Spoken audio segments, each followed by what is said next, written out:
welcome back to my channel.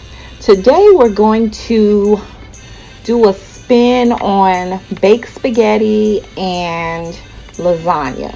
Who doesn't like baked spaghetti and lasagna? We're gonna do a combination of the two dishes, and I found a recipe called $1,000,000 spaghetti. Stay tuned and let's get to the marrying of these two delicious dishes. To help you better follow along, I'll go ahead and put the link below in the description box for the recipe that I followed. Now, please keep in mind, as with most recipes, if I do use them for a reference, I do go ahead and improvise and add my own spin. So I'll give you the option to have the original, but follow me now and I'll show you exactly how I put my flair onto it. Okay, so today we're going to be using low-fat cottage cheese, Philadelphia cream cheese, sour cream, spaghetti. I'm using Prego Italian sausage and garlic sauce, olive oil, parsley, Sazon tropical, garlic powder, roasted garlic, Italian sausage, and some ground beef. Alright, so I'm going to make about one aluminum pan size, so follow along. This is also a medium onion and about 4 cloves of garlic. I have my skillet going with some olive oil, and I've just rough chopped my onion and my garlic. So that's going to be the first thing that we go ahead and place into the olive oil and just get that translucent. At this time, you can also preheat your oven to 350 degrees and get your pot boiling with your water, a little oil, and some salt for your spaghetti. To my skillet, I've added in the garlic and the onions. I'm gonna go ahead and sweat them until they are translucent, about a minute or so, minute to 2 minutes. Add in your ground sausage. We're using 1.5 pounds of Italian sausage. I got the one that was already removed out of the casing. If you do get the sausage in the casing, just simply remove the casing from the sausage. I also am using a pound of ground beef for one pan, and I've added in some parsley. Didn't measure it, I think about a tablespoon. I've also added in 2 Sazon tropical seasoning packets, 3 teaspoons of dried Italian seasoning, and pepper to taste. Okay, so you're just gonna go ahead and incorporate all of your dry seasonings into your ground beef and ground sausage and brown your meat thoroughly. All right, this has been about 10 minutes. You just want to make sure that everything is thoroughly cooked and you don't want to see any pink meat. I'm going to prepare my baking pan by spraying it with some non-stick spray. This is olive oil Pam. You want to make sure that when your spaghetti is baked that it comes out of the pan easily. So just spray this and put your pan to the side.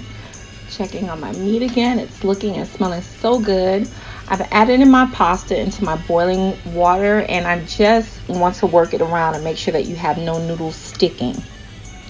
So for al dente pasta, that's about 8 to 12 minutes.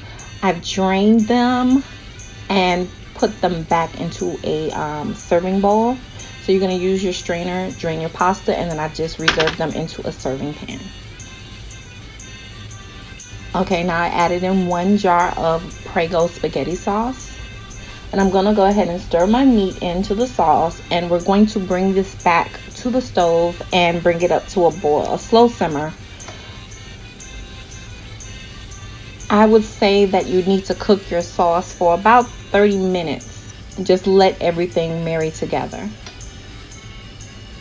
So at this point, you want to go ahead and taste your sauce and see if you want to add anything. I know a lot of people add maybe a teaspoon of sugar to cut the acidity from the tomatoes.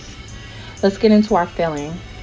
So we're going to use 8 ounces of cottage cheese, 8 ounces of cream cheese, so about half of this container. I use chive and onion to give it a little more of a kick, and you're going to use 1/4 cup of sour cream. So you're going to go ahead and make sure that your cream cheese is at room temperature so that it spreads easily and incorporates easily. Mix everything together. You can also season this filling if you want with just a little bit of salt and pepper. Don't overwork your filling because you don't want it to be runny. So this is what you come up with. Don't worry, I know you're thinking cottage cheese. It comes out really good. All right, so our sauce is ready. Our pasta is boiled. You're gonna put your pasta back into your sauce and mix it in evenly. The original recipe calls for layering some butter at the bottom of the pan and just plain spaghetti and then the sauce, but I find that this is more flavorful this way to mix the pasta in with the meat sauce. My sister-in-law is vegan, so I did a vegan option for her. If you would like to see a recipe for this, let me know in the comments below. All right, so my first layer is the pasta mix. I'm adding in some shredded cheese. I believe this was a Kobe Jack mix. Use whatever shredded cheese that you would like, Parmesan, 3 cheese blend. We're gonna add our cream cheese blend and then our spaghetti and then repeat the process. Okay, so we have enough filling left for another layer. So we're just gonna go ahead and repeat the process. We're near the top, and here I'm gonna add some mozzarella cheese to the top. I can't wait to get this out of the oven. I'm gonna serve it with some garlic bread and some corn. Do a generous amount of cheese on top. Our oven is preheated at 350. Spread that all around. I am gonna go ahead and garnish it with some parsley, but please keep in mind that when you put it in the oven, towards the end, we're gonna put it under the broiler. So it is going to char the parsley a little bit. It's gonna look like it's burnt, but it's not, trust me. It's just that the broiler went ahead and charred the parsley. All right, so this is ready for the oven. There's my garnish. We're gonna put that into a 350-degree oven, no foil on top, for about 15 minutes. And there's the finished product. Again, you want to place it under the broiler for the last 3 minutes of the cooking time, just to give it a nice firm top. I had extra, so I made a second pan.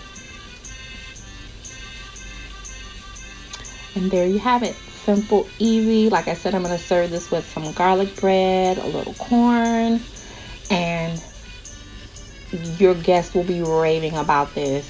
Excuse our paper plates, but the meal was delicious. Let me know below if you tried this recipe. $1 million spaghetti. When spaghetti meets lasagna. Super easy.